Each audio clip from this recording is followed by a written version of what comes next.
Today I am going to talk about irregular periods.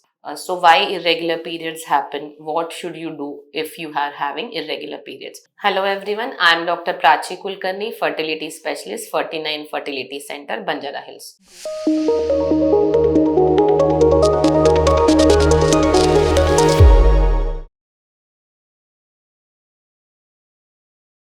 So irregular periods can happen because of multiple reasons. Sometimes the most common reasons actually is polycystic ovaries. Nowadays we are seeing the incidence of polycystic ovary is on rise because of lifestyle changes. So PCOD is the common reason. Second reason could be related to other hormones like thyroid or prolactin hormone. Then there can be one more reason, which can be a low egg reserve. So somebody, even if they are young, if they have lower side egg reserve, they may also have as irregular periods. So the causes for irregular periods can be multiple. So what you should do to know the cause of irregular periods, and if you're planning pregnancy, what you should be doing. So most important thing is you have to consult a proper fertility specialist who can evaluate you properly and then guide you further. Because as I mentioned, polycystic ovary is a condition where the ovary is not able to release the eggs. So there are multiple follicles or eggs which are accumulated in the ovary. So the number of follicles are much more, right? So there is another condition where we are seeing irregular periods, and that is decreased egg reserve, which is exactly opposite of polycystic ovary. So what happens in decreased egg reserve is the number of follicles are very few. So then in such cases, we have to plan our fertility treatments earliest. If somebody has very low egg reserve, then we may have to consider IVF as a first option than other treatments. Or somebody who is having PCOD, I may not consider IVF immediately because they have the number of eggs which are more than required. So this is the main thing what we have to differentiate by knowing the cause of irregular periods. Sometimes what we see in the OPD is the patient who is on the little bit on the higher side of weight.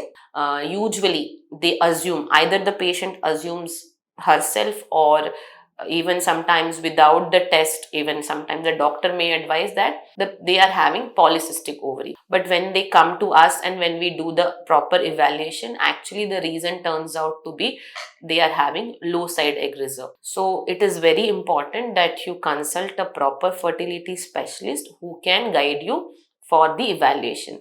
So what is the evaluation for irregular periods? There might be a pelvic ultrasound, what we do, which gives us the information about the ovaries, how many follicles are there in the ovaries, if there is any cyst in the ovary, and uterus and its condition. So pelvic ultrasound, which we prefer doing by transvaginal route, will give me the information about the number of follicles. And if the follicles are on the much lesser side, then it might be decreased ovarian reserve. If the follicle number is very high, more than 20, so then it might be because of polycystic ovary. So first thing is ultrasound, pelvic ultrasound, preferably done by transvaginal route. Second important thing is doing blood test. What blood test do we do? So the blood test which commonly we do is to know the egg reserve. So that is a hormone called AMH, anti-Mullerian hormone.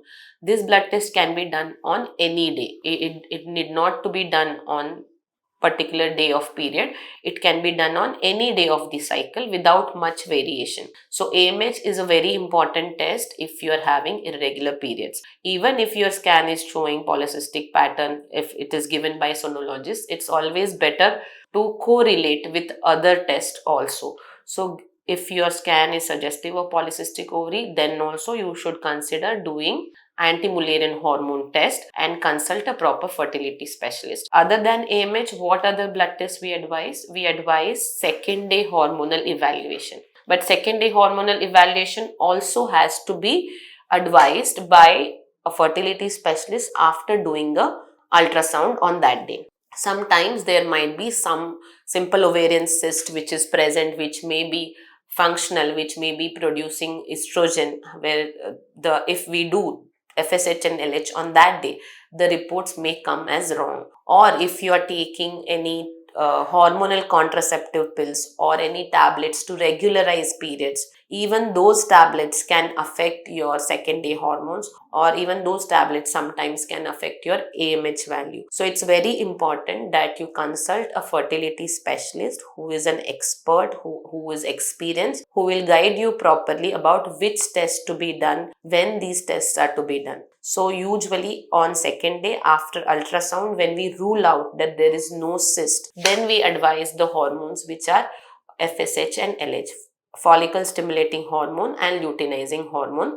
And these two hormones along with estrogen and progesterone sometimes we will advise to do on second day of the period, second or third day of the periods. So these tests will also tell me about your egg reserve, also about polycystic ovary, or if you have low side egg reserve. The values of these hormones will guide me to know that what is the reason for the irregular periods. Other than these hormones, what other test we do to know if the reason for irregular periods is the thyroid hormone test and prolactin hormone test.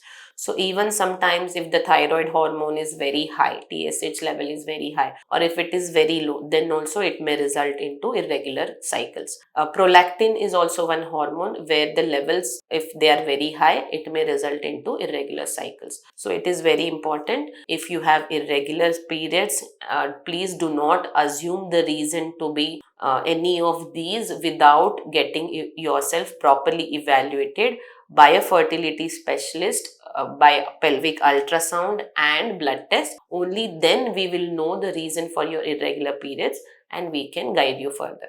Thank you.